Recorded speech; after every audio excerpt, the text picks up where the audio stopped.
Hello friends, welcome back to our YouTube channel The Teacher's Guide and today's video आज हम बात करने वाले हैं हमारे क्वेश्चंस की सीडी पर बेस्ड ऑफ 50 क्वेश्चंस और मोर देन 50 क्वेश्चंस आपको यहाँ देखने को मिलेंगे। ये सारे क्वेश्चन जो है हमारे टेलीग्राम चैनल पर होने वाली जो डेली क्विज़ है उसी के पार्ट के हैं। तो इनमें से बहुत सारे क्वेश्चंस ऐसे होते हैं जिनका एक्सप्लेनेशन जो आपको समझ में नहीं आते फिर भी आप ऑप्शन को मार्क कर देते हैं। तो आज हम इस वीकली डे में इनको फिर से रिवाइज़ करने वाले हैं ताकि यहाँ पर आपका रिवीजन भी हो जाएगा, साथ ही साथ इसके साथ ही आपको एक एक्स्ट्रा एक्सप्लेनेशन मिल जाएगा और जो भी आपके डाउट रहते हैं वो भी क्लियर हो पाएंगे। ये एक वीकेंड वीडियो रहेगा जो वीकली हम संडे की संडे करेंगे और हमारे जो डिफरेंट टॉपिक्स हैं डजेंट मैटर, अभी ये सीडीपी है, इसके अलावा इंग्लिश एंड अदर जो टॉपिक्स हैं उन पर भी इसी तरह से हम वीडियोज़ लाएंगे। ओके, डिस्कस करते हैं टॉपिक्स को, इन क्वेश्चंस को। उससे पहले आप सभी से सेम रिक्वेस्ट, यदि फर्स्ट टाइम चैनल पर विजिट कर रहे हैं तो चैनल को सब्सक्राइब कर लें और वीडियो अच्छा लगे तो अपने फ्रेंड्स के साथ शेयर कर दें। ज़रूर शेयर करें क्योंकि हमें अभी थोड़ा मोटिवेशन की ज़रूरत पड़ती है। Let's start the video. ये सब नॉर्मल चीज़ है। ओके, हमारा फर्स्ट क्वेश्चन है, नो डेवलपमेंट इंक्लूड्स। इसमें मेजर 5 टॉपिक्स कवर किए जाएंगे, मैच्योरेशन, ग्रोथ एंड डेवलपमेंट। इसके साथ ही साथ आपका जो heredity and environment, domains of development and principle of development, ये 4 मेजर टॉपिक जो है उनको कवर किया जाएगा टॉप 50 क्वेश्चंस में। होपफुली आपको सभी टीचिंग एग्जाम्स में हेल्पफुल रहेंगे, लेकिन स्पेशली आप यदि KBS के लिए प्रिपेयर कर रहे हैं तो इस चैनल से जुड़ सकते हैं। ओके, चलिए, पहला हमारा क्वेश्चन, डेवलपमेंट इंक्लूड्स, डेवलपमेंट में शामिल किया जाता है नेगेटिव चेंजेस को या फिर प्रोग्रेसिव चेंजेस को या फिर AB बोथ या फिर नन ऑफ दी अबव। तो हमारे यहाँ पर राइट ऑप्शन होगा प्रोग्रेसिव चेंजेस को। तो डेवलपमेंट जो होता है उसको हम डिफाइन ही कुछ इस तरह करते हैं, development is the progressive changes in personality. असल में ये क्या है, हमारी पर्सनैलिटी में, हमारे व्यक्तित्व में होने वाले प्रगतिशील परिवर्तन होता है, प्रोग्रेसिव चेंजेस होते हैं। प्रोग्रेसिव का मतलब होता है जो ऑलवेज पॉजिटिव होते हैं, नेगेटिव नहीं होते हैं, जो हमेशा एक सुधार की तरफ ले जाते हैं, नकारात्मकता की तरफ नहीं ले जाते, उन सभी को हम प्रोग्रेसिव चेंजेस कहते हैं। तो डेवलपमेंट में हम सभी तरह के प्रोग्रेसिव चेंजेस को शामिल करते हैं। ओके, चलिए नेक्स्ट चलते हैं हमारे नेक्स्ट क्वेश्चन पर। Next question is, just wait, the growth includes which type of changes. तो अब भी जस्ट हमने बताया प्रोग्रेसिव चेंजेस, बट यहाँ पर अभी अलग अलग डोमेन्स की बात की जा रही है, अलग अलग एस्पेक्ट्स की बात की जा रही है, और यहाँ पर हमारा टॉपिक जो है ग्रोथ है, ना कि development. Okay, growth includes which type of changes. It's right answer is physical changes. तो ग्रोथ जो होता है, वृद्धि जो होता है, उसमें हम अपनी पर्सनैलिटी के, अपने व्यक्तित्व के फिजिकल एस्पेक्ट को शामिल करते हैं। मीन्स हमारे शरीर में, हमारे अंगों में, हमारे भार में वृद्धि को हम फिजिकल चेंजेस या ग्रोथ के रूप में समझते हैं। ये जो बदलाव होते हैं, ये जो चेंजेस होते हैं वो भौतिक होते हैं, साथ ही इनको मेज़र किया जा सकता है क्योंकि सभी तरह के क्वांटिटेटिव चेंजेस को हम ग्रोथ में शामिल करते हैं। तो हमारे शरीर के आकार में, अंगों का विकास होना, वृद्धि होना, साथ ही उनके भार में वृद्धि होना, ये सभी ग्रोथ का यानी वृद्धि का भाग होते हैं। तो हमारे यहाँ पर सही उत्तर होगा physical changes are the part of growth. चलिए चलते हैं हमारे नेक्स्ट क्वेश्चन पर। ग्रोथ इज रिलेटेड टू, ये जो ग्रोथ है मीन्स वृद्धि है, वो किससे संबंधित है। तो अब भी जस्ट आपको बताया, growth is related to quantitative changes, ऐसे बदलाव, ऐसे चेंजेस जिनको हम माप सकते हैं क्योंकि ये मात्रा के रूप में होते हैं। फॉर एग्जांपल, हमारे वेट में इंक्रीज़ होना, तो कितने किलो वेट हमारा इंक्रीज़ हुआ, हमारी हाइट कितनी इंक्रीज़ हुई, हम इसको मेज़र कर सकते हैं। इस तरह के चेंजेस को हम क्वांटिटेटिव चेंजेस कहते हैं। ओके, तो growth is related to quantitative changes. चलिए चलते हैं हमारे नेक्स्ट क्वेश्चन पर। Increase in weight and height is, अब भी जस्ट हमने बात की है वेट और हाइट में वृद्धि होना, किस तरह का वृद्धि होना या इस तरह के बदलाव को हम क्या बोलते हैं। तो अब भी हमने जस्ट डिस्कस किया कि growth is includes height and changes, quantitative changes. तो जितने भी तरह के क्वांटिटेटिव चेंजेस होते हैं, जैसे हाइट में, वेट में वृद्धि होना या चेंज होना, तो ये सभी किसके पार्ट होते हैं? ग्रोथ के पार्ट होते हैं, मीन्स वृद्धि के भाग होते हैं। ओके, तो यहाँ पर हमारा राइट ऑप्शन होगा ग्रोथ। नेक्स्ट क्वेश्चन की तरफ चलते हैं। तो हमारा नेक्स्ट क्वेश्चन है, just wait, growth is a life long process. Growth एक लाइफ लॉन्ग प्रोसेस है, क्या ये बात सही है या गलत है? ओके, तो ये बात अपने आप में गलत है। लाइफ ग्रोथ जो है वो एक लाइफ लॉन्ग प्रोसेस नहीं है, क्योंकि ग्रोथ में हम केवल फिज़िकल चेंजेस को शामिल करते हैं। और फिज़िकल चेंजेस हमें पता है भाई, physical changes means physical quantitative changes. हमें पता है एक समय तक हमारी हाइट बढ़ती है, एक समय तक हमारा वजन बढ़ता है, उसके बाद नहीं बढ़ता। तो ग्रोथ एक सर्टेन पीरियड ऑफ टाइम तक चलती है, एक डेफिनेट एज तक चलती है, उसके बाद जो है ग्रोथ रुक जाती है। तो ग्रोथ लाइफ लॉन्ग प्रोसेस नहीं है। इस हिसाब से ये वाला जो हमारा स्टेटमेंट है वो फाल हुआ, गलत हुआ। तो हमारा फाल्स जो है राइट ऑप्शन होगा। हमारा नेक्स्ट क्वेश्चन है, which of the following is studied in the relation of age. इनमें से कौन सी चीज़ को हम खासकर आयु के संबंध में, एज के संदर्भ में पढ़ते हैं? ओके, तो यहाँ पर हमारा जो राइट आंसर है वो है मैच्योरेशन। देखो, ग्रोथ में फिजिकल चेंजेस शामिल करते हैं जो क्वांटिटेटिव होते हैं। डेवलपमेंट में ग्रोथ के साथ साथ अदर एस्पेक्ट को भी शामिल करते हैं, but those changes are functional and qualitative. लेकिन यहाँ पर जो मैच्योरेशन है, मैच्योरेशन को हम पढ़ते हैं एज के साथ में, आयु के साथ में हमारे बिहेवियर में होने वाले चेंजेस, है ना। और ये क्या करते हैं, एक लिमिट सेट करते हैं हमारे काम के लिए, है ना, कि हम किस हद तक कितना बेहतर किसी काम को कर सकते हैं, वो लिमिट सेट करता है मैच्योरेशन, हमारी मैच्योरिटी। और वो विद द एज आती है, समय के साथ, आयु के साथ आती है। ओके, सो यहाँ पर मैच्योरेशन को हम राइट मानेंगे। ओके, जो हमारा नेक्स्ट क्वेश्चन है, मैच्योरेशन इन्फ्लुएंस लर्निंग। जो मैच्योरेशन होता है, परिपक्वता होता है, वो लर्निंग मीन्स अधिगम को कैसे प्रभावित करता है? तो ऑब्वियसली वो पॉजिटिवली प्रभावित करेगा, है ना, क्योंकि जितना व्यक्ति मैच्योर होगा उसकी लर्निंग उतनी ही इफेक्टिव होगी। मीन्स उसका जो बिहेवियर होगा या उसका रिस्पॉन्स होगा वो ज़्यादा बेहतर और इफ़ेक्टिव होगा। तो जो मेच्योरिटी होती है वो लर्निंग को पॉजिटिवली इम्पैक्ट डालती है, मतलब अधिगम को सकारात्मक रूप से प्रभावित करती है। तो हमारा राइट ऑप्शन होगा पॉजिटिवली। और भी आपको यहाँ पर ऑप्शन दिए हुए हैं, बट यहाँ पर हमारा राइट ऑप्शन होगा positively. Now next question is, development is a process. तो development is a process, life long, continuous और discontinuous and A B both. तो आपको पता है भाई, डिसकॉन्टीन्यूस तो होती नहीं है, कॉन्टीन्यूस होती है एंड लाइफ लॉन्ग होती है। तो इस तरह से अपना आंसर जो होगा ए एंड बी बोथ। चलिए समझते हैं कैसे। सो development is a life long process and continuous process. Means development रुक रुक कर नहीं होता है। हाँ, पेस मीन्स गति उसकी कम ज़्यादा हो सकती है, हो सकता है एक सर्टेन टाइम ऑफ पीरियड में जो है शरीर का जो फिजिकल डेवलपमेंट है बहुत तेज़ी से होता है, कॉग्निटिव डेवलपमेंट बहुत तेज़ी से होता है, उसकी गति अलग अलग हो सकती है, लेकिन वो हमेशा कॉन्टीन्यूस रहता है, कभी रुकता नहीं है। इसी तरह डेवलपमेंट ज़िंदगी भर चलने वाली एक प्रोसेस होती है, वो कभी भी रुकती नहीं। जब तक आपकी सांसें नहीं रुक जाती हैं तब तक विकास की प्रक्रिया भी नहीं रुकती है ना। तो बिफोर द बर्थ स्टार्ट होती है और डेथ तक, टिल द डेथ वो चलती रहती है। तो इन दिस भी हमारे ये दोनों ऑप्शन जो है वो राइट हैं। तो हमारा आंसर हो जाएगा ए एंड बी बोथ। चलिए हम चलते हैं हमारे नेक्स्ट क्वेश्चन पर।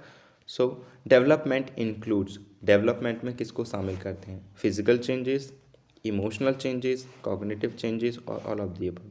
तो हमने अभी आपको बताया कि केवल ग्रोथ में हम फिजिकल चेंजेस को शामिल करते हैं, बाकी डेवलपमेंट में सभी तरह के एस्पेक्ट्स को शामिल किया जाता है, पर्सनैलिटी में होने वाले सभी तरह के चेंजेस को शामिल किया जाता है। ओके, चलिए भाई आगे बढ़ते हैं हम। Changes in development can be, जो विकास के दौरान परिवर्तन होते हैं उनको हम कर सकते हैं मेज़र। तो हमें पता है भाई कि विकास में होने वाले परिवर्तन क्वालिटेटिव, इसलिए मेज़र तो नहीं कर सकते। क्वांटिटी को मेज़र कर सकते हैं, क्वालिटी को एक्यूरेटली मेज़र नहीं कर सकते। असेस्ड ओनली मे बी हो सकता है, आगे देखते हैं बोथ। और बस इतना ही ऑप्शन दिया है तो अपन इसमें आंसर लगाएंगे असेस्ड ओनली। इनको केवल हम असेस कर सकते हैं, इसके बारे में एक अनुमान लगा सकते हैं, इसको एक्यूरेटली मेज़र नहीं कर सकते। तो हमारा राइट ऑप्शन हो जाएगा असेस्ड ओनली। तो डेवलपमेंट के दौरान होने वाले चेंजेस को हम केवल असेस कर सकते हैं। चलिए चलते हैं हमारे नेक्स्ट क्वेश्चन की तरफ। एंड हमारा नेक्स्ट क्वेश्चन है, according to the principle of cephalocaudal tendency development proceeds from, है ना। सेफेलोकैजुअल एक टेंडेंसी होती है या फिर एक सीक्वेंस होता है। इसके अनुसार principal of cephalocaudal tendency development जो होता है वो किस साइड से किस तरफ होता है। ओके, तो फुट टू हेड, यहाँ पर फुट लिखना था, फुट टू हेड, तो ऐसा नहीं है भाई, फुट टू हेड नहीं होता है। सेंटर टू पेरिफेरी ऐसा भी नहीं होता है, ये तो प्रॉक्सिमी डिस्टल में होता है। ठीक है, नेक्स्ट चलते हैं भाई, head to toe, simple to complex. Simple to complex एक अलग सीक्वेंस है। सेफेलोकोडल में हम यहाँ पर पढ़ते हैं हेड टू टो डेवलपमेंट, है ना। सबसे पहले सिर का विकास होना, फिर उससे नीचे की तरफ फुट की तरफ या पैरों तक विकास होना, मीन्स ऊपर से नीचे की तरफ जो विकास होता है उसको अपन सेफेलोकोडल से टेंडेंसी में पढ़ते हैं। सो यहाँ पर हमारा राइट ऑप्शन होगा head to toe development. Okay, cephalocaudal tendency में हम किसको शामिल करते हैं, हेड टू टो डेवलपमेंट, है ना। ओके, चलिए चलते हैं हमारे अगले प्रश्न पर। एंड हमारा नेक्स्ट क्वेश्चन है, which of the following statements is correct about the development of child. तो इनमें से कौन सी बात एक बच्चे के डेवलपमेंट को लेकर सही है। So development is only result of heredity. No, ऐसा नहीं है भाई, हेरिडिटी का रिजल्ट नहीं होता है केवल। यहाँ ओनली वर्ड लिखा, जहाँ ओनली वर्ड लिखा रहे वो चीज़ों को बहुत सीमित बना देता है और ज़्यादातर चांस है कि वो स्टेटमेंट अपने आप में गलत होगा। ओके, नेक्स्ट देखिए यहाँ पर, development is not a continuous, ये तो गलत बात है भाई, डेवलपमेंट कॉन्टीन्यूस प्रोसेस है ना, कभी नहीं रुकती। Rate of the development is similar in male and female. No, ऐसा भी नहीं है भाई, मेल्स में और फीमेल्स में डेवलपमेंट का रेट अलग अलग हो सकता है ना। रेट की बात बोली, रेट तो एक जेंडर के एक पर्सन के अंदर ही अलग अलग रेट हो सकता है, रेट मतलब गति, तो ये बात भी अपने आप में सही नहीं है। देखते हैं भाई चौथी बात क्या है, development proceeds from general to specific. हाँ, ये बात सही है कि डेवलपमेंट हमेशा जनरल टू स्पेसिफिक होता है, मीन्स पहले हम जनरल चीज़ें सीखते हैं फिर स्पेसिफिक चीज़ें सीखते हैं। जैसे बच्चा किसी चीज़ को पहले दोनों हाथों से पकड़ना सीखता है, उसके बाद वो उंगलियों का इस्तेमाल करना सीखता है। ठीक है, तो development always proceed from general to specific, बाकी अदर स्टेटमेंट जो अपने आप में अधूरे हैं। ओके, तो हमारा राइट ऑप्शन हो जाएगा ये कि this statement is right in the context of development. Okay, चलिए चलते हैं हमारे नेक्स्ट क्वेश्चन पर। सो हमारा नेक्स्ट क्वेश्चन है, डेवलपमेंट प्रोसीड्स फ्रॉम, डेवलपमेंट जो है वो प्रोसीड करता है स्पेसिफिक टू जनरल। नो, अब भी हमने पढ़ा जनरल टू स्पेसिफिक, तो ये तो हो ही नहीं सकता। सिंपल टू ईजी, इसका कोई मतलब ही नहीं होता है, सिंपल और ईजी दोनों सेम चीज़ होती हैं, तो ये दोनों स्टेटमेंट गलत हैं। नेक्स्ट चलते हैं भाई, सिंपल टू कॉम्प्लेक्स, या ये में भी हो सकता है, और कॉम्प्लेक्स टू सिंपल ये नहीं होगा, क्योंकि यदि ये होगा तो ये नहीं होगा। तो ऑलवेज सिंपल टू कॉम्प्लेक्स जाता है, पहले हम ऐसी चीज़ें सीखते हैं जो बहुत आसान होती हैं, सिंपल होती हैं, फिर उसके बाद उन चीज़ों को सीखते हैं जो कॉम्प्लेक्स होती हैं, जटिल होती हैं। तो development simple to complex, general to specific, इस तरह से चलता है, तो आपको ध्यान रखना है। चलिए चलते हैं हमारे अगले प्रश्न पर। जो अगला प्रश्न है वो कुछ इस तरह से, match the following principles of development with their correct description. आपको यहाँ पर क्या करना है, प्रिंसिपल्स ऑफ डेवलपमेंट दिए हुए हैं और उनका डिस्क्रिप्शन दिया हुआ है, तो आपको सही वाले को लगाना है। So proximodistal trend head to toe, no ये नहीं होता है, इसको अब भी हमने पढ़ा कि सेफेलोकोडल में हेड टू टो होता है, प्रॉक्सिमी डिस्टल में सेंटर टू पेरिफेरी होता है। Okay, cephalocaudal trend, different children develop at different, ये तो बात है ही नहीं। सेफेलोकोडल में तो हम ये पढ़ते हैं कि जो डेवलपमेंट होता है वो हेड टू टो प्रोसीड करता है ना। Next, individual difference pace of development, तो जो इंडिविजुअल डिफरेंस होते हैं वो पेस ऑफ डेवलपमेंट को दिखाते हैं। ये बात सही है भाई कि हम सभी लोग कैसे होते हैं, अलग अलग होते हैं, और इसी वजह से हमारे विकास की जो गति होती है सब में अलग अलग होती है। सो इंडिविजुअल डिफरेंस दिखाते हैं हमारे पेस ऑफ डेवलपमेंट को, है ना, कि हमारे अंदर जो विकास की जो गति होती है, रेट होती है, वो अलग अलग होती है, क्योंकि हम अलग अलग होते हैं, हमारे अंदर डिफरेंसेस होते हैं। ठीक है ना, इंडिविजुअली हम एक दूसरे से अलग होते हैं, तो इसका राइट ऑप्शन हो जाएगा ये वाला। Next, which of the following principle of development is incorrect.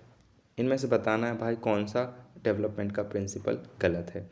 It is continuous process, बिल्कुल सही है भाई, कॉन्टीन्यूस है, लाइफ लॉन्ग प्रोसेस है। Development is the result of coincidence, नहीं भाई ऐसा तो है नहीं है कोइंसिडेंसली डेवलपमेंट होता है, नहीं, ये पूरा जो है कॉन्टीन्यूसली चलता रहता है एंड विद द प्लान, और ये कॉज एंड इफेक्ट पर काम करता है। सो कोइंसिडेंस तो है नहीं, ये भी गलत हो जाएगा, ये भी गलत हो जाएगा। नेक्स्ट चलते हैं हम। इट इज़ प्रेडिक्टेबल, हाँ ये प्रेडिक्टेबल है। यूनिफॉर्म पैटर्न, और रुकिए 2 मिनट, इट इज़ प्रेडिक्टेबल, कौन सी बात गलत है सही है, जस्ट वेट, इनकरेक्ट ढूंढना है हमें, है ना। So it is continuous process, just wait wait wait wait, it is continuous process, हाँ ये बात सही है कि ये कॉन्टीन्यूस होता है। दूसरी बात ये गलत है अपना कि ये एक कॉन्सिडेंस का नतीजा होता है, ये संयोग का नतीजा होता है, तो ऐसी बात नहीं है, ये स्टेटमेंट गलत है। और इसके अलावा ये प्रेडिक्टेबल भी होता है ना, और इसके अलावा इसमें पैटर्न यूनिफॉर्म होता है, मीन्स जिस तरह का पैटर्न हमारे साथ में होता है डेवलपमेंट का, उसी तरह का पैटर्न अफ्रीकन अमेरिकन और बाकी ह्यूमन बीइंग्स के साथ भी होगा। तो पैटर्न यूनिफॉर्म होता है, इसको प्रेडिक्ट भी कर सकते हैं, लेकिन इसका जो ये जो डेवलपमेंट होता है वो कोइंसिडेंस से नहीं होता है, वो असल में क्या होता है, प्री प्लान्ड होता है पूरा। तो ये स्टेटमेंट कैसा है, गलत है। जब स्टेटमेंट गलत है तो हमसे गलत ही पूछा है, तो हमारा राइट ऑप्शन हो जाएगा सेकेंड वाला, development is the result of coincidence. Okay, चलते हैं भाई। डेवलपमेंट इज़ अ वर्म टू टॉम प्रोसेस, ये चीज़ किस चीज़ को बताती है या कौन से प्रिंसिपल को बताती है कि डेवलपमेंट जो है वर्म टू टॉम प्रोसेस है, मीन्स माँ के गर्भ से स्टार्ट होकर टॉम तक, मतलब एक व्यक्ति की कब्र तक चलती है, ठीक है। तो ये यूनिफॉर्मिटी को बताती है, नहीं भाई यूनिफॉर्मिटी में दो लोगों की बात होगी। प्रेडिक्टेबिलिटी को बताती है, नो, प्रेडिक्टेबिलिटी अलग चीज़ है। कॉन्टिन्यूटी को बताती है या फिर इंटीग्रिटी, इंटीग्रिटी में दो या दो से एस्पेक्ट, ज़्यादा एस्पेक्ट की ज़रूरत पड़ती है। हाँ कंटिन्यूटी होती है, और आप यहाँ पर एक चीज़ और बता सकते हैं, लाइफ लॉन्ग प्रोसेस के तौर पर भी हम इसको समझ सकते हैं ना, बता रहे हैं कि एक जन्म से लेकर मृत्यु तक चलेगी और ऑलवेज कंटिन्यूटी रहेगी इसमें, मतलब बीच में कहीं रुकेगी नहीं। तो ये किस चीज़ को बताता है, प्रिंसिपल ऑफ कंटिन्यूटी को, है ना। डेवलपमेंट इज़ अ वॉर्म to tomb process, it shows the, it explains about the principle of continuity. Okay, चलिए चलते हैं हमारे नेक्स्ट क्वेश्चन पर।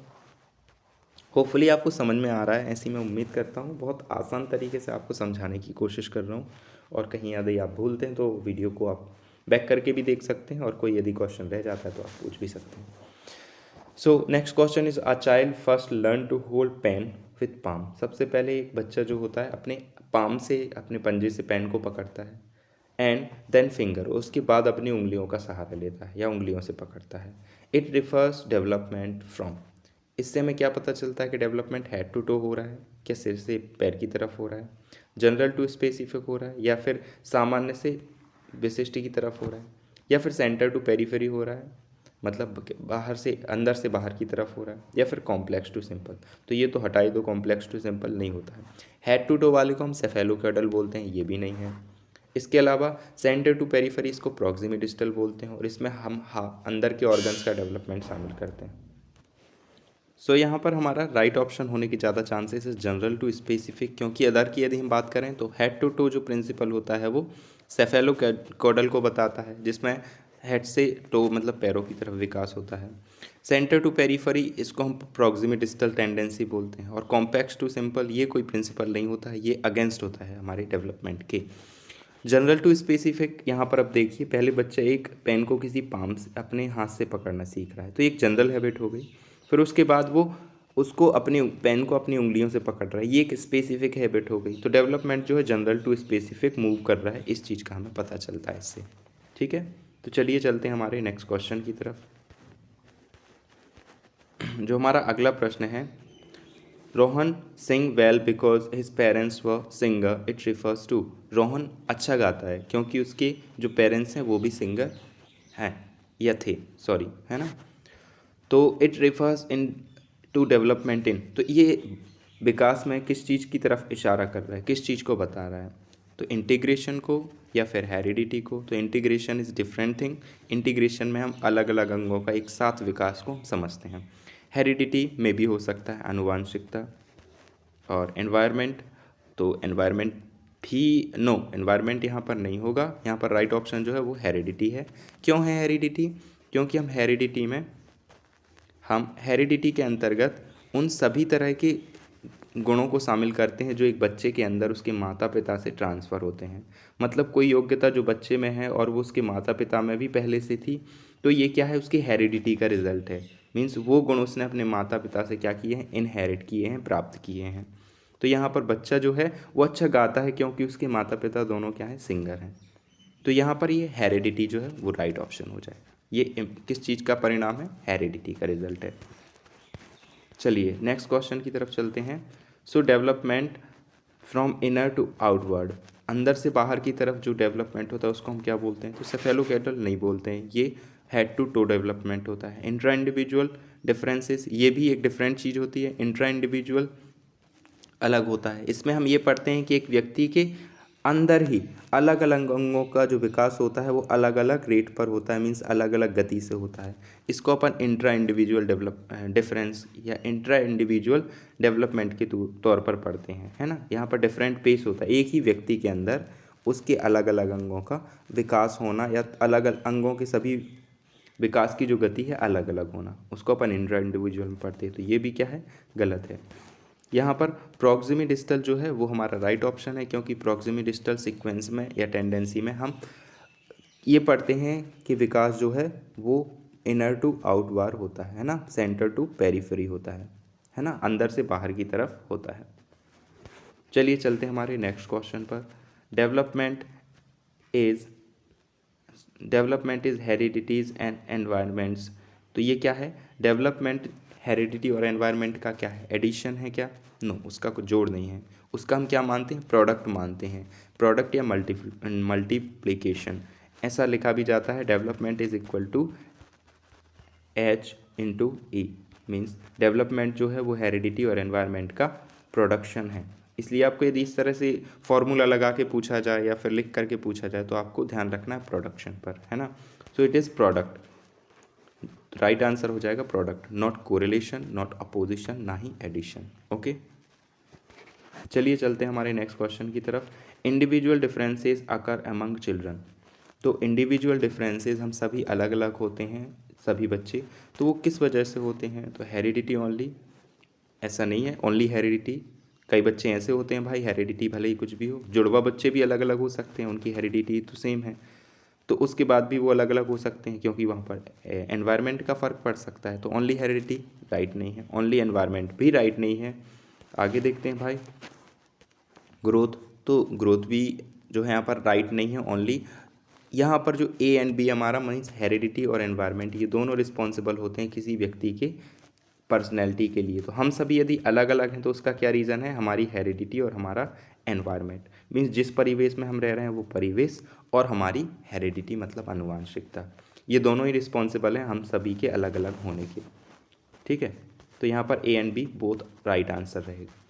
Now who did the heredity related experiment on rats. तो अपन को ये वाला क्वेश्चन जो है थोड़ा समझना है, इस पर कंटेंट बहुत कम मिला है, मैंने बहुत ढूंढने की कोशिश की।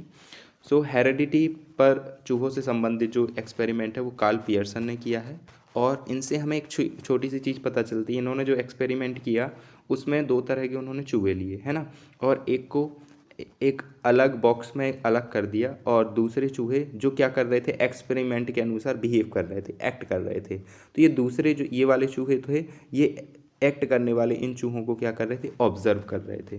तो इस तरह से ऑब्जर्व करके क्या है, ये जो पहले वाले चूहे थे वो कुछ सीख जाते हैं। तो यहाँ पर इन्होंने ये तय किया कि ऑब्जर्वेशन के थ्रू जो है हम किसी एक्टिविटी को सीख सकते हैं, ऐसा कुछ उन्होंने एक्सपेरिमेंट किया। तो आपको थोड़ा सा ध्यान रखना है कि रेट्स पर या चूहों पर हेरिडिटी रिलेटेड एक्सपेरिमेंट किसने किया है, तो कार्ल पियर्सन ने किया है। इसके अलावा ये अपने सहसंबंध गुणांक के लिए जाने जाते हैं। ये एक मैथमेटिशियन है और स्टैटिस्टिक्स में इनका बहुत इंपॉर्टेंट रोल है। तो इनका यहाँ पर साइकोलॉजी में केवल यही एक्सपेरिमेंट आपको ध्यान रखना है। ओके, चलिए चलते हैं हम। इसके अलावा यदि हेरिडिटी के जो मतलब फादर ऑफ हेरिडिटी हैं या फिर जिसको हम बोलते हैं, हाँ, तो उसको हम ग्रेगर जॉन मेंडल को मानते हैं। इन्होंने मटर पर एक्सपेरिमेंट किया था, तो इनको भी अपन ध्यान रखेंगे, है ना। ये बहुत इंपॉर्टेंट पर्सन है हेरिडिटी को लेकर।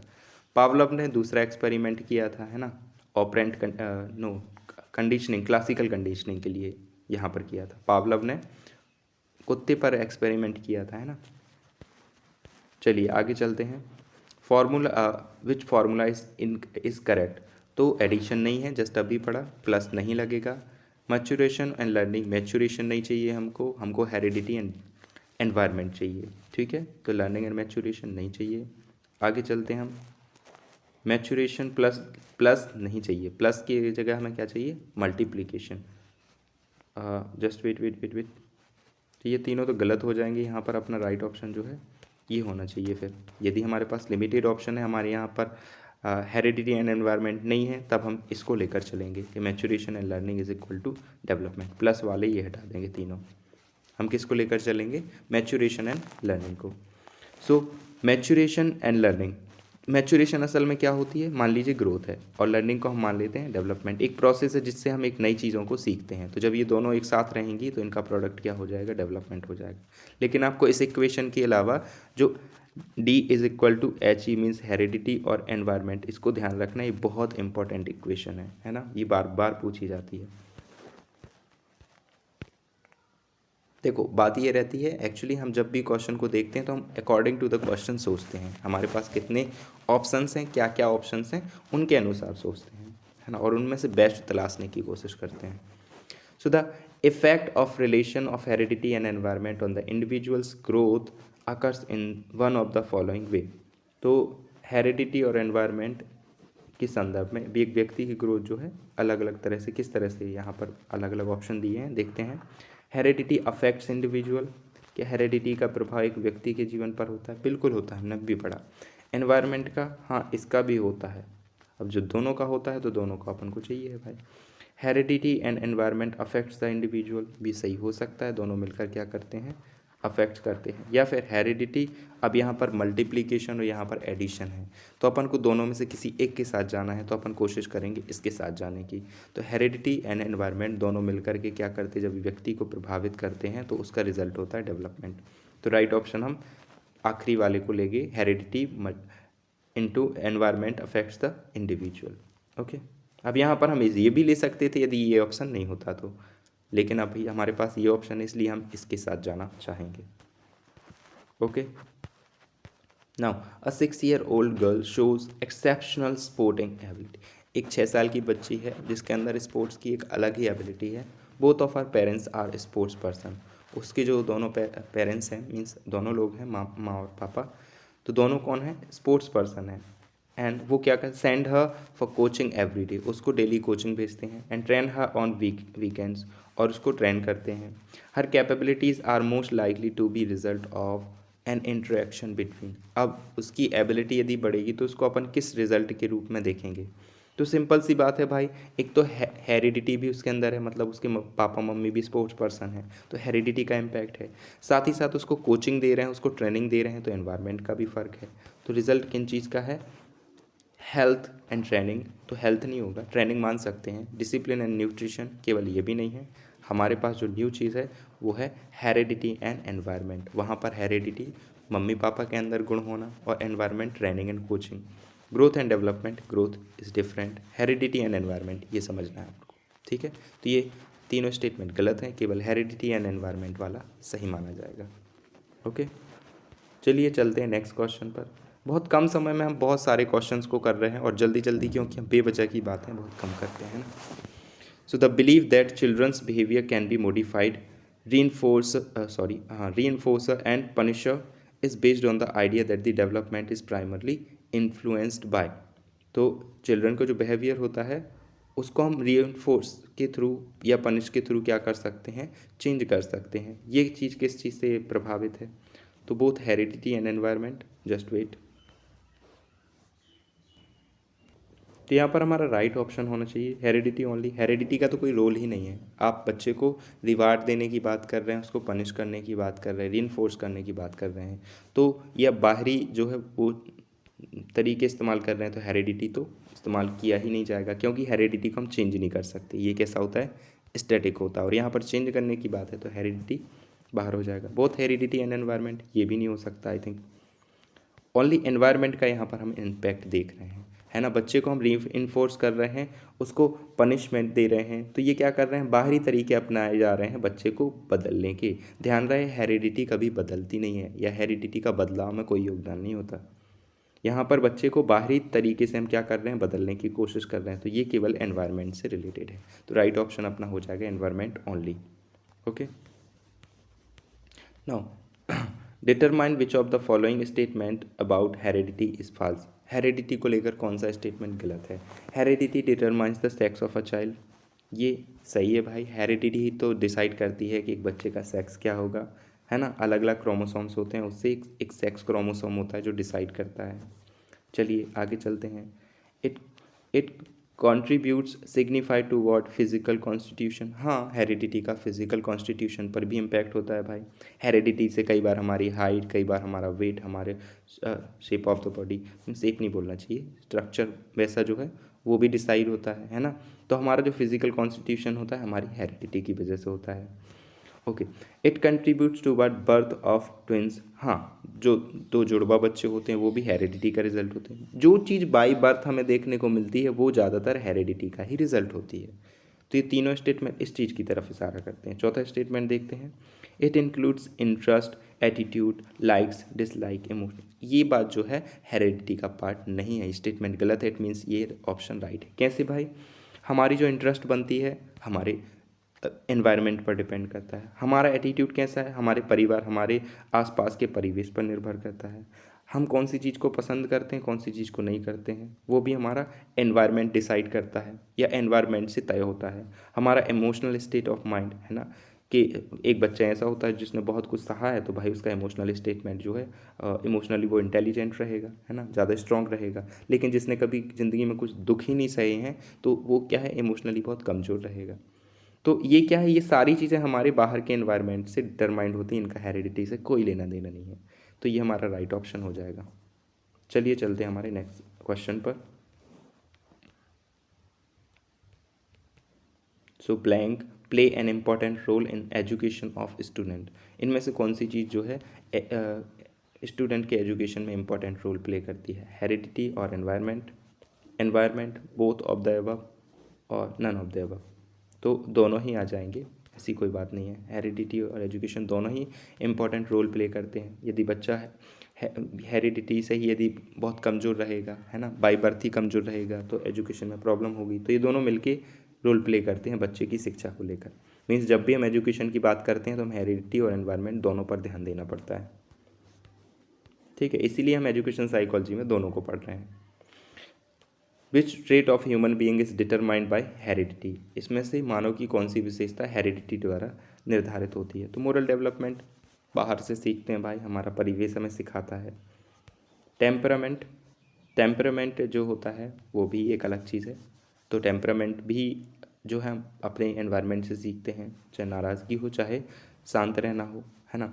इंटेलिजेंस जो होती है, हाँ, ये हेरिडिटी का पार्ट होती है। ये इंटेलिजेंस जो होती है वो हेरिडिटी का पार्ट होती है, ऐसा माना जाता है। ये चीज़ आपको ध्यान रखनी है कि इंटेलिजेंस को हेरिडिटी का रिजल्ट माना गया है ना। कोई बच्चा कितना इंटेलिजेंट होता है ये डिपेंड करता है उसकी, ये निर्धारित करती है उसकी हेरिडिटी। इसके बाद जो हम बाय प्रैक्टिस सीखते हैं वो हमारा प्रैक्टिस होता है, हमारा इंटेलिजेंस नहीं होता है, ध्यान रखना है।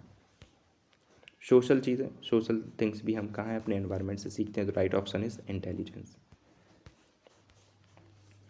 विच डिसीज़ इज़ हेरिडिटरी। इनमें से कौन सी एक जो डिसीज़ है वो हेरिडिटरी है।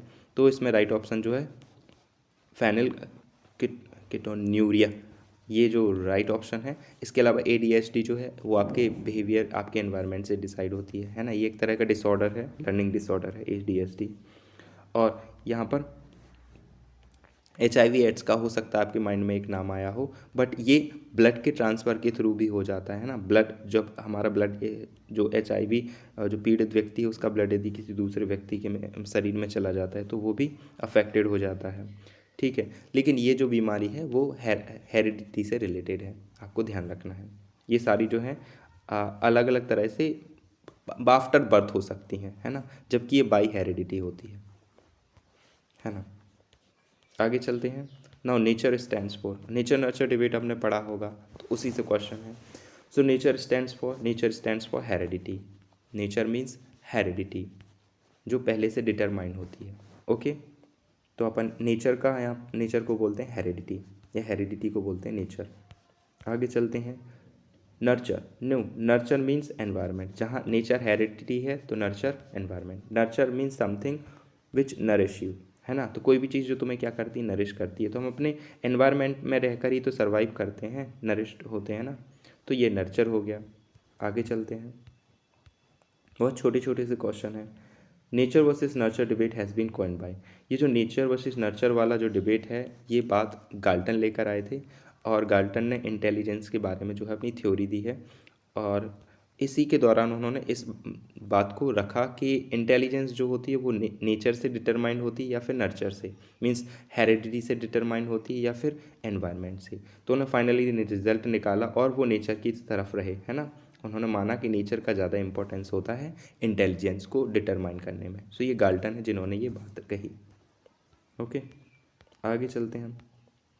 टेब्यूलर रासा, ये टेब्यूलर रासा जो है एक टर्म है, और इसको दिया है जस्ट वेट, इसको दिया है जॉन लॉक ने। जॉन लॉक ने एक टेब्यूलर रासा वर्ड यूज़ किया है, और उनके अनुसार इस टेब्यूलर रासा का मतलब होता है ब्लैंक स्लेट, खाली स्लेट।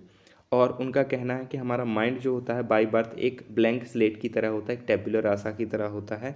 मीन्स जो कुछ भी हमारी पर्सनैलिटी में होता है वो सारा कुछ हम अपने एनवायरनमेंट से सीखते हैं। बाय बर्थ जो हम होते हैं बिल्कुल ब्लैंक स्लेट होते हैं, टेब्यूलर रासा होते हैं। तो इस तरह से जॉन लॉक जो है वो नर्चर का सपोर्ट करते हैं हमारे डेवलपमेंट में, है ना, कि जो एनवायरनमेंट है वही सब कुछ रोल प्ले करता है, हेरिडिटी का कोई रोल नहीं होता है। ओके, आगे चलते हैं। Now Galton favours in nature nurture debate. तो हमने अभी बात की नेचर नर्चर डिबेट में गैल्टन किस चीज़ का सपोर्ट करते हैं, हेरिडिटी का सपोर्ट करते हैं। वो मानते हैं कि नर्चर जो है वो डिटरमाइन करती है कि इंटेलिजेंस कैसी होगी, है ना, क्योंकि उन्होंने इंटेलिजेंस पर एक्सपेरिमेंट किया था। आगे चले। Number of pairs of chromosomes in human beings. मानव शरीर में जो क्रोमोसोम्स गुणसूत्र होते हैं, है ना, उनका पेयर्स कितना होता है। ध्यान रखा है पेयर लिखा है, पेयर मतलब जोड़ा। तो टोटल जो होते हैं वो जोड़े में 23 होते हैं, और यदि वैसी नॉर्मल बात की जाए तो 26 हो जाएंगे, है ना। जोड़ा मीन्स मल्टीप्लाई बाय 2। तो यहाँ पर टोटल 23 पेयर होते हैं। राइट ऑप्शन हो जाएगा 23। ओके, आगे चलते हैं नेक्स्ट क्वेश्चन पर।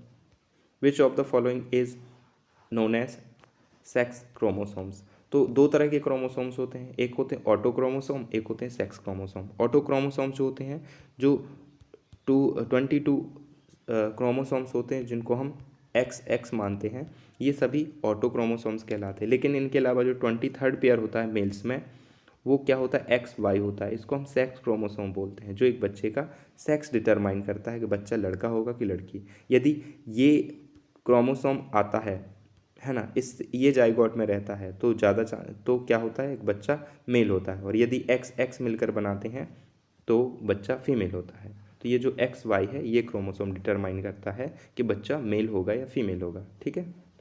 तो यहाँ पर हमारा राइट ऑप्शन हो जाएगा XY। It is known as sex chromosome, है ना।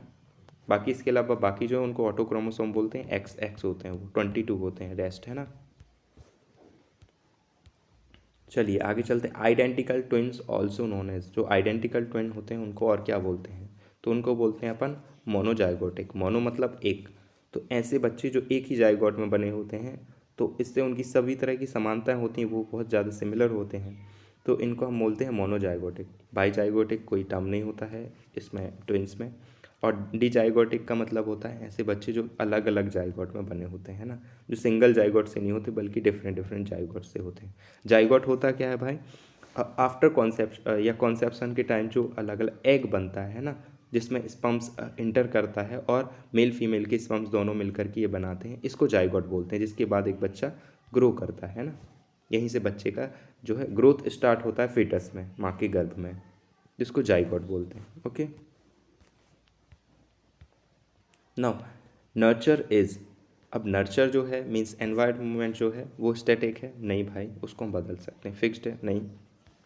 वो कैसा है, डायनामिक है। Dynamic means transitory in nature, मतलब उसको हम बदल सकते हैं, इट इज़ चेंजेबल। तो फास्ट और स्लो तो पूछा ही नहीं, फिक्स्ड स्टैटिक ये तीनों गलत हो जाएंगे, डायनामिक इज राइट। ओके, पियाजे supports in nature versus nature nurture debate. तो भाई पियाजे दोनों को सपोर्ट करते हैं, वो नेचर को भी इम्पोर्टेंट मानते हैं, नर्चर को भी इम्पोर्टेंट मानते हैं, है ना। इंटेलिजेंस में वो नेचर की बात भी करते हैं और उनको पता है भाई कि बच्चे को जब तक एनवायरनमेंट नहीं दिया जाएगा तब तक बच्चा सीख भी नहीं सकता, है ना। तो दोनों को ही इम्पोर्टेंट मानते हैं। Now parts of child development includes which of the following domains. तो डेवलपमेंट में हम कौन कौन से डोमेन्स को शामिल करते हैं, ये अपना एक नया वीडियो का वो आ गया, डोमेन्स ऑफ डेवलपमेंट। तो फिजिकल एंड मोटर डेवलपमेंट, तो क्या ऐसा है, ओके। कॉग्निटिव डेवलपमेंट या फिर लिंग्विस्टिक डेवलपमेंट और ऑल ऑफ दी अबव। तो डेवलपमेंट में हम सभी एस्पेक्ट को शामिल करते हैं, हम शुरू से पढ़ते आ रहे हैं, लेकिन ग्रोथ में केवल हम फिजिकल शामिल करते हैं, ध्यान रखना है, ठीक है। डेवलपमेंट में सभी एस्पेक्ट शामिल करते हैं, ग्रोथ में ओनली फिजिकल। तो यहाँ पर all of the above right answer हो जाएगा। विच of the following is best suited for the emotional development of child. एक बच्चे के इमोशनल डेवलपमेंट के लिए कौन सी चीज़ सबसे बेहतर होगी। तो डेमोक्रेटिक क्लासरूम एनवायरनमेंट में भी, आगे देखते हैं, number of just wait number of involvement of the teachers, sorry हाँ, no involvement of the teachers as it is task of parents. तो ऐसा तो है नहीं है भाई कि ये केवल पेरेंट्स की जिम्मेदारी है बच्चे का इमोशनली उनको स्ट्रांग बनाना, नहीं, टीचर्स की सारी जिम्मेदारियां हैं। तो ये तो बात गलत ही है कि तुम अपने कर्तव्यों से भाग रहे हो। कंट्रोल क्लासरूम एनवायरनमेंट होगा तो बच्चा अपने आप को खुलकर बता ही नहीं पाएगा कि वो इमोशनली फील क्या कर रहा है, तो ये बात भी अपने आप में रॉन्ग होगी।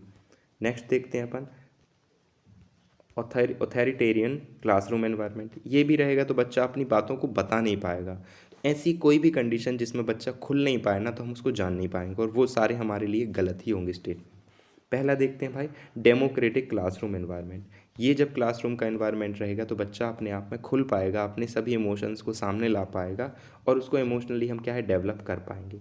तो डेमोक्रेटिक एनवायरनमेंट क्लासरूम का होना ज़रूरी है हर हर हालात में, क्योंकि डेमोक्रेटिक एनवायरनमेंट जो होता है बहुत ही फेवरेबल होता है डेवलपमेंट एंड लर्निंग के लिए, okay. Now emotional intelligence is, जो इमोशनल इंटेलिजेंस है वो है क्या, the ability to monitor one's own others feelings and one's thinking, में भी हो सकता है, फीलिंग्स एंड थिंकिंग लिखा हुआ है। The ability to not get angry when provoked, तो वो चीज़ आपको कोई गुस्सा दिला रहा हो और गुस्सा ना होना, ये इंटेलिजेंस है, नहीं भाई ये तो नहीं है ना। जब गुस्सा दिला रहा है सामने वाला तो गुस्सा होना ही स्वाभाविक हमारा रिएक्शन कहलाएगा। यदि हम गुस्सा नहीं हो रहा है तो फिर हम क्या हैं, कहीं ना कहीं बीमार हैं, ठीक है। तो कोई यदि गुस्सा दिला रहा है तो गुस्सा होना ज़रूरी है, तो ये बात सही है, इसमें कोई मतलब ये बात हमारे इमोशनल इंटेलिजेंस से रिलेट नहीं करती है। Being able to read other people, दूसरे लोगों को पढ़ना असल में यही इमोशनल इंटेलिजेंस है, ये इमोशनल डेवलपमेंट है। तो नहीं भाई ऐसी एबिलिटी सबके अंदर कहाँ होती है, नहीं होती ना, तो फिर इस हिसाब से ये भी सही नहीं है। Being persistent enthusiastic when other are lagging, तो बहुत ज़्यादा एंथुसियास्टिक होना ये भी अपने आप में ऐसा नहीं है ना, ये कुछ ही लोग हो सकते हैं, ये बातें जो है कुछ ही लोगों पर अप्लाई हो सकती हैं, बट जो इमोशनल डेवलपमेंट हो वो तो सभी का होता है ना। तो एक कॉमन सी बात है, इमोशनल डेवलपमेंट का मतलब होता है उस एबिलिटी का, उस योग्यता का विकास होना, जिससे हम खुद की फीलिंग्स को और दूसरों की फीलिंग्स को समझ पाएँ, है ना, और उसको मैनेज कर पाएँ। अपनी फीलिंग्स को समझना और उसको according to the situation manage करना, एडजस्ट करना उसके बीच में, असल में वही क्या है, इमोशनली स्ट्रांग होना है, इमोशनल डेवलपमेंट है ना, इमोशनल इंटेलिजेंस है। चलिए चलते हैं हम नेक्स्ट क्वेश्चन पर। Which of the following is the first step of growth and development. तो सबसे पहले हमें पता है भाई कौन सा एस्पेक्ट डेवलप होता है, तो ऑब्वियसली फिजिकल डेवलपमेंट। सबसे पहले बच्चा जो माँ के गर्भ में ग्रो करता है तो फिजिकली ग्रोथ होती है ना उसकी, पहले तो उसका बाहरी हिस्सा बढ़ता है, बाद में उसका सोचने समझना, सोशल और बाकी सारी चीज़ें तो बाई बर्थ होंगी क्योंकि एनवायरनमेंट से हैं, लेकिन फिजिकल डेवलपमेंट जो वो पहले होगा क्योंकि वो हेरिडिटी से रिलेटेड है ना। आगे चलते हैं, changes in child that bring qualitative changes in function और कैरेक्टर। तो एक बच्चे में वो गुणात्मक परिवर्तन जो उसके फंक्शन, ऐसे परिवर्तन जो उसके फंक्शन और कैरेक्टर में आते हैं, उसको हम बोलते क्या हैं। तो अपन ने पढ़ा है भाई कि ऑल चेंजेस और progressive and qualitative changes are called development, है ना। तो अपन यहाँ पर आंसर लगा देंगे कि जितने भी तरह के जो क्वालिटेटिव चेंजेस होते हैं एक पर्सन की पर्सनैलिटी में, उन सभी को अपन डेवलपमेंटल या डेवलपमेंटल चेंजेस बोलते हैं। Okay, now growth of child is mainly related to, एक बच्चे का जो ग्रोथ है वो किससे रिलेट करता है, तो अपन को पता है भाई growth is always related to physical development, इसमें ज़्यादा सोचना नहीं है। So physical development is right. Next चलते हैं हम भाई, जल्दी जल्दी कर रहे हैं इसको, है ना, ताकि लेंदी वीडियो भी ना हो और बात जो है हमें समझ में आ रही है। Motor and cognitive development happens, तो मोटर एंड कॉग्निटिव डेवलपमेंट कब होता है भाई, till the period of childhood, ऐसा है क्या, एडोलोसेंस, एडल्टहुड और थ्रू द लाइफ स्पैन। एक बात बताओ भाई, जब भी बात डेवलपमेंट की आती है तो कोई भी डेवलपमेंट हो, अपन ने पढ़ा है development is a life long process, तो कोई भी तरह का डेवलपमेंट हो doesn't matter that is physical development और इमोशनल। फिजिकल डेवलपमेंट का मतलब समझो यहाँ पर, फिजिकल ग्रोथ जो है वो रुक जाती है लेकिन डेवलपमेंट लाइफ टाइम चलता है ना। एक व्यक्ति जो है उसके पास जो बॉडी है उससे काम करना, उसमें बेहतरीन, उसको बेहतर बनाना, ये तो वो ज़िंदगी भर सीखता है ना। तो development throughout the life चलता है ना, वो कभी नहीं रुकता। तो इसका राइट आंसर होगा throughout the life span. Okay, चलिए चलते हैं अपने नेक्स्ट क्वेश्चन पर। There are individual variations rate of motor development yet sequence of motor development is from. So motor development का जो सीक्वेंस होता है वो कैसा होता है, तो अपन को पता है भाई क्या होता है, प्रॉक्सिमल डिस्टल सेफालोपोडियल, इसका तो कोई लेना देना नहीं है।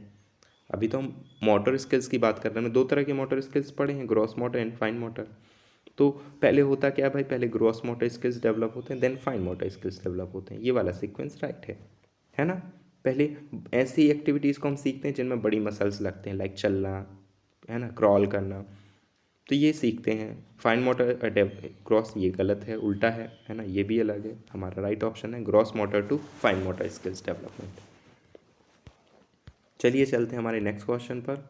विच one is not an element of intellectual development, इनमें से कौन सी चीज़ इंटेलेक्चुअल डेवलपमेंट से रिलेट नहीं करती है, तो क्रिएटिविटी बिल्कुल संबंधित है भाई। तुम क्रिएटिव कुछ कर रहे हो तो कहीं ना कहीं अपना दिमाग लगा रहे हो, ठीक है, थिंकिंग कर रहे हो तो तुम कहीं ना कहीं अपना दिमाग लगा रहे हो, इमेजिनेशन कर रहे हो तो अपना दिमाग। टॉलरेंस जो है वो आपकी इंटेलेक्चुअल एबिलिटी से संबंधित नहीं है, टॉलरेंस आपकी इमोशनल एबिलिटी से संबंधित है ना।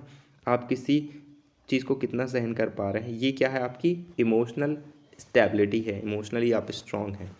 तो आप यहाँ पर जो है इंटेलेक्चुअल एबिलिटी से क्रिएटिविटी, थिंकिंग एंड इमेजिनेशन जुड़ा है, टॉलरेंस नहीं जुड़ा है, ठीक है।